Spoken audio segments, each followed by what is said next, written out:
Hey, I'm Peter Franson from christiangeekcentral.com and Spirit Blade Productions. This is my uncut review of M3Gan. The synopsis on a synopsis on IMDb says, when Gemma suddenly becomes the caretaker of her orphaned 8-year-old niece, Katie, Gemma's unsure and unprepared to be a parent. Under intense pressure at work, Gemma decides to pair her M3Gan prototype with Katie in an attempt to resolve both problems, a decision that will have unimaginable consequences. All right, what is this thing? It's suspense horror. I watched the unrated version on Peacock Plus or whatever the crap that's called, and that felt like a very tame R. I watched this movie with my boys who are ages 12 and 15, and it seems to be built for a tween/teen audience. It uses references to music that they knew they were familiar with, and writing for the adult characters that it's a little like I imagine tweens and teens think of adults. There are a few jump scares, but only the first one got me, and ironically, it was just a barking dog. The horror is really more about being creepy. M3Gan's deadpan expression juxtaposed with her cheerful voice and appearance, or eventually her menacing behavior, is the main visual element that I think effectively unsettled me, though it didn't actually disturb me. I actually found myself laughing along with my boys, but my laughter was more a reaction to discomfort. It wasn't to just like this eerie thing that we're seeing M3Gan do, and that uncanny valley where she clearly looks human and moves human in many ways, but not quite, you know. M3Gan does not go the Chucky/Freddy route of having a bunch of punchlines and being a villain that you almost root for, I don't think. But I can see that potential danger in future movies in the hands of a different director, a different writer, things like that. So I'm hoping that if this moves forward as a franchise, which I think it's very likely that it will, that they will kind of keep that same sense of menace where the audience is afraid of M3Gan and not kind of siding with her and waiting to see who she's going to cut up next or whatever.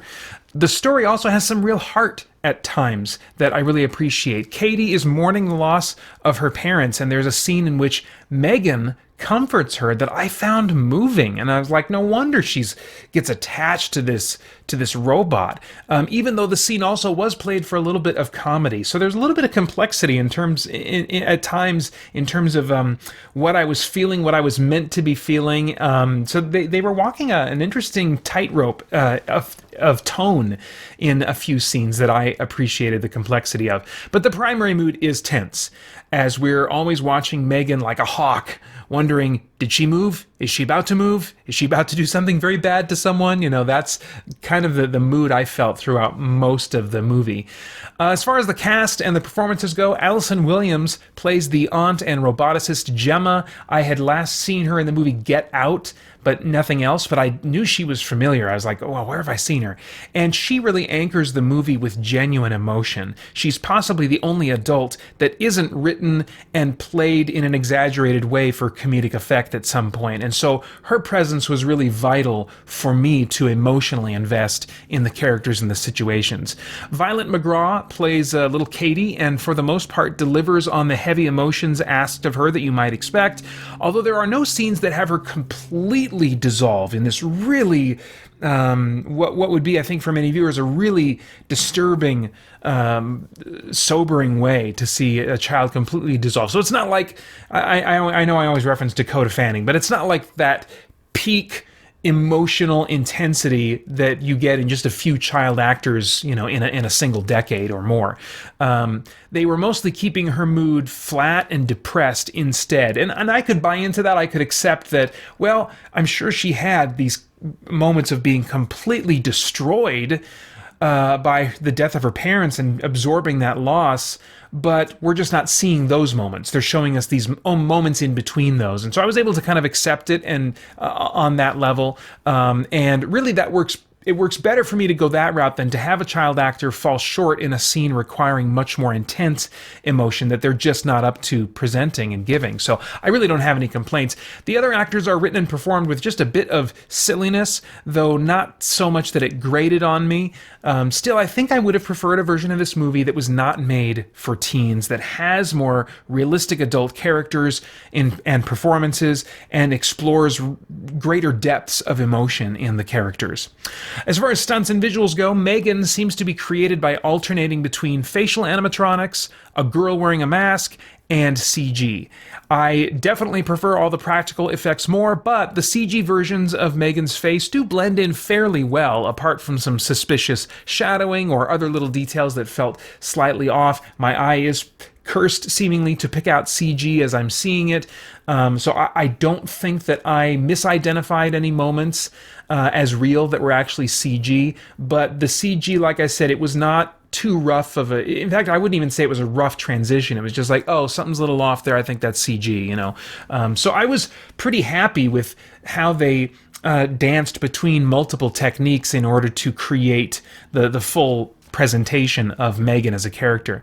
M3Gan felt appropriately artificial, yet incredibly lifelike for a robot. And when that's the concept, I think that this is a sensible route to go to try and present it. There's also one scene in which a person's skin and cartilage are stretched in a way that seemed really kind of cartoonish to me. I'm no doctor, so I don't know what the limits of skin and cartilage are in terms of their elasticity, but it did seem a bit overboard to me.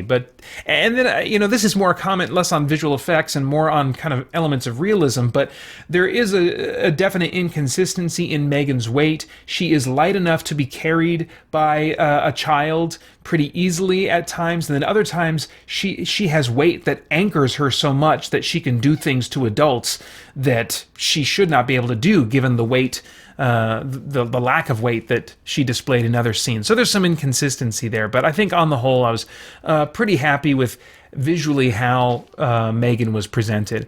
Okay, as far as themes, is there anything of moral, philosophical, or spiritual significance going on in the themes of this thing that might trigger some worthwhile thought or conversation? The primary theme, in addition to the classic trope of machine AI being potentially dangerous, gotta watch out for advancements in AI, and I do think those are important warnings, and I think even within my lifetime, we could be running into some sad, scary problems with people wanting to assign personhood, the value of personhood, to AI, to something that is artificially created.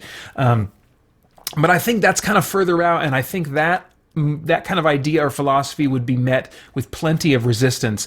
The thing that is not met with near as much resistance today, which I think is the main theme of this movie, is giving too much time and personal investment to entertainment. And entertainment ultimately taking the place of human relationships. You know, Katie, as a character, she needs to grieve. And Gemma, her aunt, needs to help her through that. But Katie prefers interacting with this toy. And you can see how in the short term, it's kind of like it does calm her, it does comfort her. There are these short-term benefits of interacting with this toy, but it's not really producing and facilitating the long-term, deeper healing that Katie needs, that really she needs other people, other real humans to help her through. And at the same time, you know, Gemma is allowing her career goals to keep her from truly being there for Katie, and really taking on the responsibility that she agreed to care for this child in the absence of her biological mother.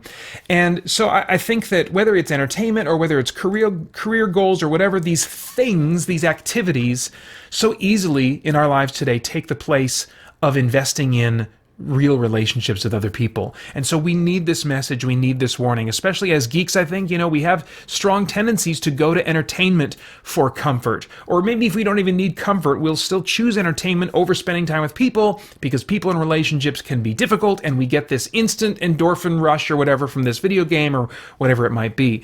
But throughout Scripture, we see that the purpose God made us for is relational. both relationship with him and relationship with others. And of course, that also ties into being a part of a local church community with other believers. Hebrews 10, verses 24 and 25 in the ESV says, "Let us consider how to stir up one another to love and good works, not neglecting to meet together, as is the habit of some, but encouraging one another, and all the more as you see the day drawing near." As this world gets darker and darker, and closer to the end of everything, that represents this status quo, we are meant to, as believers, spend time together, encouraging each other, lifting each other up, helping each other, just walking alongside each other in life. And so we don't want to, without realizing it, allow entertainment to take the place of those much more valuable things. Now, I have no idea what your tastes are in movies, but if I were a time traveler, I'd go back in time and say, Peter, well, definitely watch this one with your boys. I mean, especially your youngest is just itching to watch this.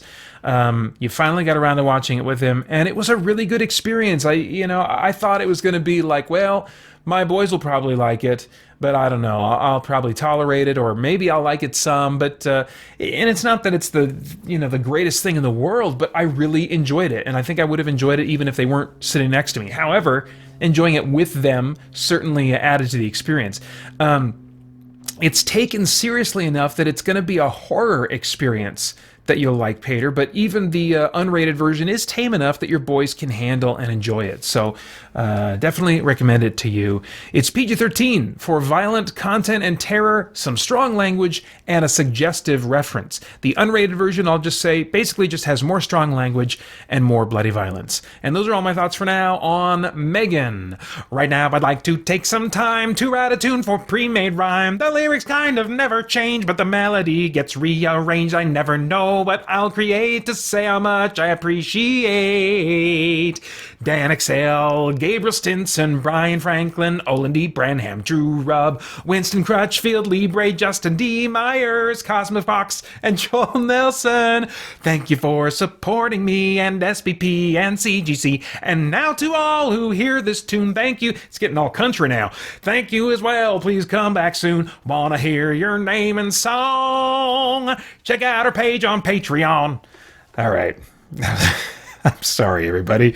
I'd love to get your thoughts and reactions in the comments below. Please like, share, subscribe, click that bell to stay connected. I want to thank the Spirit Blade Insiders for making this review possible. You can get info about the benefits of joining over at patreon.com/SpiritBlade Productions. Then please check out our podcast and all kinds of other content over at christiangeekcentral.com as we continue to geek out and seek the truth. For more chat about geek entertainment, answers to your questions, and news from the wider world of Christian geekery, get the Christian Geek Central podcast today on iTunes and other podcast services.